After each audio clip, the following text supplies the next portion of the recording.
Hello friends, good morning, welcome back to my channel. আমি মানসী। তোমরা সবাই কেমন আছো? আমিও ভালো আছি। আর এই দেখো, অনেকটাই বেলা হয়ে গেছে, বাড়ি এসে বিছানা তুলছিলাম। আর আমি সকালবেলা ডিউটি গেছিলাম, ওখান থেকে এসে অনেকটাই বেলা হয়ে গেছিলো। এই দেখো বিছানা তুলছিলাম। আর সবথেকে বড় কথা, গরম পড়ে গেছে, ভালোই গরম পড়েছে। তার মধ্যে মানে সবারই হয়তো ব্ল্যাঙ্কেট তোলা হয়ে গেছে, আমার ব্ল্যাঙ্কেটটা তোলা হয়নি। কারণ আমি ব্ল্যাঙ্কেটটা যেটার ভেতরে রাখি সেটা নিচের তলায় রয়েছে, ওই হিসাবে নিয়ে যাওয়া হয়নি। দুটো ব্ল্যাঙ্কেট আছে, নিয়ে যেতে হবে, ওখানে রেখে দিতে হবে, সেই সময়টা আর হয়নি। আর এই দেখো বিছানাটা পরিপাটিভাবে গুছিয়ে নিলাম। আর আমার যেন তো সবথেকে যে বিছানাটাই শোবো সেটা যেন পরিষ্কার পরিচ্ছন্ন হয়। আর আমি একটু গুছিয়ে কাজ করতে ভালোবাসি, পরিষ্কার পরিচ্ছন্ন জিনিসটাও বেশি পছন্দ করি।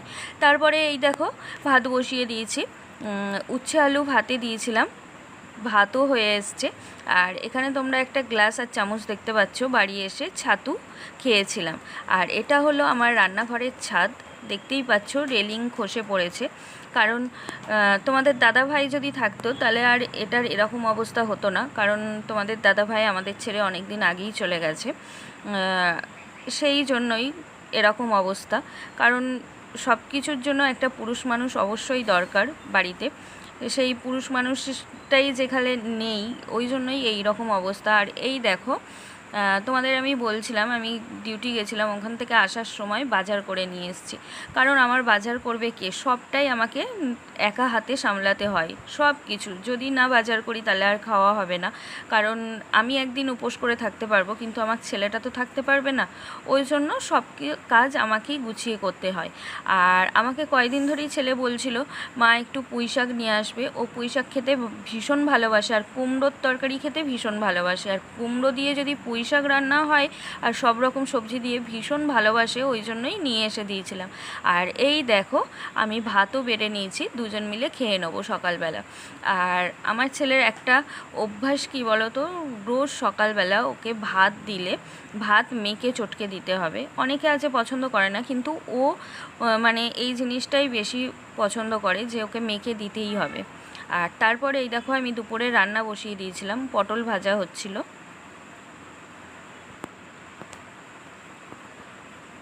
আর এই দেখো বন্ধুরা, আমি পুঁই শাক কেটে নিয়েছিলাম আর ধোয়াও হয়ে গেছে।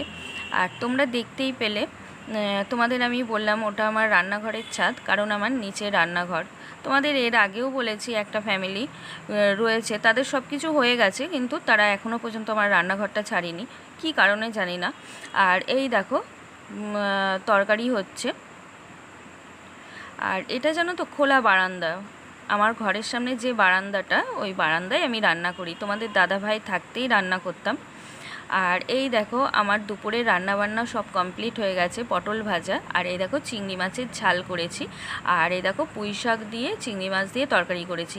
আর দেখতে পেলে চিংড়ি মাছের ঝালটা আমার মা ভীষণ ভালো তৈরি করে। ওইটা খেতে আমার ভীষণ ভালো লাগে, মানে এতটাই ভালোবাসি, যখনই চিংড়ি মাছ হয় মনে হয় যেন চিংড়ি মাছের ঝাল হলে ভালো হয়। আর আমার বাবাও ভীষণ খেতে ভালোবাসতো, মানে যখনই চিংড়ি মাছ করি বাবার কথা মনে পড়ে। আর এই দেখো তারপর খাওয়া দাওয়া করার পর একটু শুয়েছিলাম, আমি উঠে পড়েছি, ছেলে ঘুমাচ্ছে। কে কে এরকম পাঁচবালিশ জড়িয়ে ঘুমাতে পছন্দ করো বলো তো? আসলে কি বলো তো, তোমাদের দাদাভাই ওরকম পাঁচবালিশ জড়িয়ে ঘুমাতে পছন্দ করতো, আমার ছেলেও সেই রকমই হয়েছে। ও হাজার গরম হলেও সেই পাঁচবালিশটাকে জড়িয়েও শুতেই হবে, না হলে ঘুম হবে না। হ্যাঁ, আমার আবার ভীষণ গরম হয়, আমি তো পাঁচবালিশ নিতেই পারি না। যদি আমার ভিডিও ভালো লাগে লাইক কমেন্ট শেয়ার অবশ্যই করো, আর চ্যানেলটাকে সাবস্ক্রাইব করে আমার পাশে থেকো।